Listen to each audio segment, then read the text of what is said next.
Саламатсыңарбы балдар, маанайыңар жакшыбы? Бүгүнкү сабагыбыздын темасы ташымал, перенос. Ташымал деп эмнени айтабыз? Жазып жатканыбызда сөздөр сапка батпай калат. Мындай учурда сөздү жаңы сапка бөлүп жазууга болот. Бул ташымал деп аталат. Сөздөр бир саптан экинчи сапка муунга бөлүнүү тартиби боюнча ташылат. Мисалы, кейтеп, боюп, тоюп, айтылганда, келгенде. Мына ошол муундап ташуунун дагы ташымалда эрежеси бар экен. Бул эрежелерди карап көрөлү. Биринчи, бир муундан турган сөздөрдү бөлүктөргө ажыратып ташууга болбойт. Жол, ар, эр, таң, таан, суук, тоо, эр, тарс, ак. Бул бир муундан турган сөздөр. Булар ташылбайт. Экинчи, эки муундан турган ага, ата, атак, ара, эне, эшик, элек, өмүр, өтүк, унаа деген сыяктуу сөздөр дагы ташымалданбайт. Үчүнчү, йоттошкон я, ю, е, ё тамгалары менен келген муундар бөлүнүп ташылбайт. Та, я, бо, ё, ю, билей, чи, е деп эч качан ташыбайбыз. Төртүнчү, созулма үндүү бир гана муун түзгөндүктөн созулманы бири-биринен ажыратып ташыбайбыз. То, олордо эмес, тоолордо деп ташыйбыз.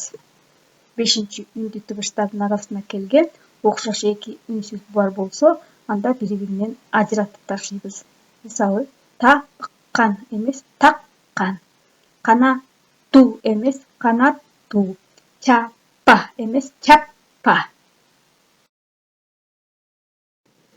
Бүгүн силер менен улуттук тамак аштарды жана суусундуктарды таанышып билип алалы. Национальные блюда и напитки. Кыргыз элинде борсо, каттама, токоч бул ундан жасалат. Биздин улуттук тамак аштарыбыздын эң негизгиси. Андан сырткары куурдак, быжы, шорпу, беш бармак. Булар эттен жасалат. Суусундуктарды карап көрсөк, кымыз, бозо, айран, жарма. Кымыз бээнин сүтүнөн алынат, айран уйдун сүтүнөн алынат, ал эми бозо, жарма бул буудайдан жасалат.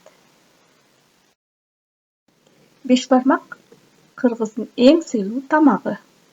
Ал жылкынын, койдун, уйдун этинен жасалат. Этти майда туурап, кесме менен аралаштырат, анан чык кошот. Бул тамак беш бармак деп айтылат. Себеби беш бармак менен жейбиз. Чык бул шорпо. Этти кайнаткан шорпону гана биз беш бармакка кошобуз. Сабагыбыз аяктады. Саламатта калгыла балдар.